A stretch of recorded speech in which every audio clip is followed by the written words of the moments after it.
આ ભગવાન ગણપતિની આ પ્રદક્ષિણા કરવાથી એક જન્મ જન્માંતરના જે પાપ હોય એમાંથી આપણને મુક્તિ મળે છે, આપણે શુદ્ધ થઈ જઈએ છીએ.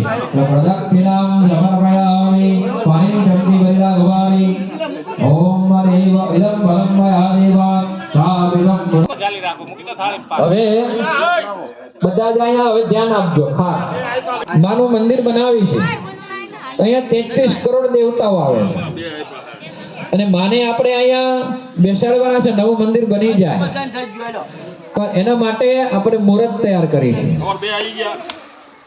જ્યારે દેવને દાનવ વચ્ચે સંવાદ થયો અને સમુદ્ર મંથન થયું તો એમાંથી બધા ઔષધિઓ રત્નો નીકળ્યા, બધું નીકળ્યું. એ આપણે બધું પધરાવવાનું જ છે, બરાબર. અને એમાંથી એક અમૃત કુંભ પણ નીકળ્યો હતો. એ તો અમૃત કુંભ તો આપણી પાસે છે ને. અમૃત કુંભ ક્યાંથી લાવો? અમૃત કુંભ છે, કલ્પવૃક્ષ છે, કામ ઘેનું ગાય, આ બધી વસ્તુ આપણે ક્યાંથી લાવી? દેવોની સંપત્તિ આપણને આપે નહીં. રાહુએ અમૃત પીધું તો એનું માથું કાપી નાખ્યું ભગવાન સુદર્શન ચક્રથી, બરાબર. તો આપણે તો વાત જ નથી કરાતી.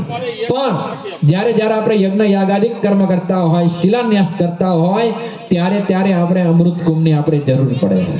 આ કુંભ મેળા જે આપણે યોજાય છે કે અમથા નથી યોજાતા.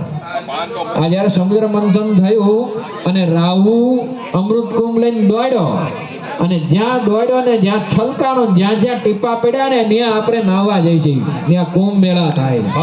એનું અત્યારે હાલમાં આપણે એનું મહત્વ છે આપણે, બરાબર. તો આ અમૃત કુંભ આપણે જોઈ છે. તો આ તો દેવોની સંપત્તિ આપણને આપે નહીં. એટલે બ્રહ્માજીએ વેદોની રચના કરી, મંત્રોની રચના કરી. એનો અધિકાર કેવલ ને કેવલ બ્રાહ્મણોને આપ્યો અને મંત્ર શક્તિ દ્વારા ભગવાનને કહી અમારી પાસે